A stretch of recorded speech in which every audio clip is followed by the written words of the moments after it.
Ladies and gentlemen, on the 10th of May, in the morning, even as we were getting into a huddle to wargame the events of the previous night, a routine exercise, I received a message on hotline from my counterpart in Pakistan seeking my willingness to communicate. Since our initial aim was to strike at terror camps, and all our actions in the subsequent days were in response to the intrusions and violations by the Pakistan Air Force and its army, it was decided that I would indeed speak with my counterpart. You are already aware, I've seen it being covered on national television, that my communication with the Pak Dgmo was conducted at 15:35 hours yesterday and resulted in cessation of cross-border firing and air intrusions by either side with effect from 1700 hours, 10th of May, after he proposed that we cease hostilities.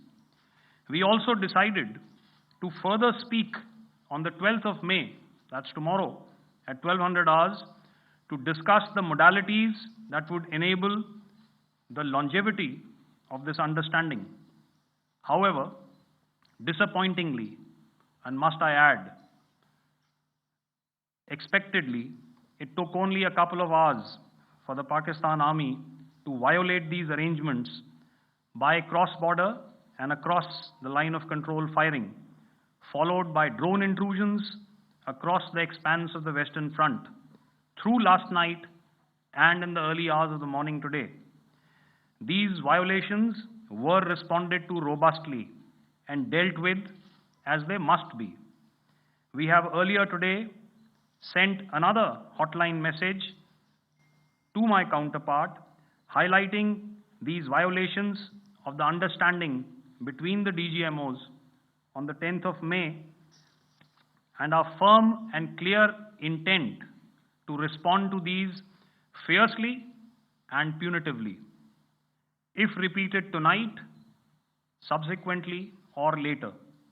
In this regard, I must inform all of you that the Chief of Army Staff has earlier today conducted a security review and has granted full authority to our Army commanders for counter-actions in the kinetic domain in case of any violation by Pakistan.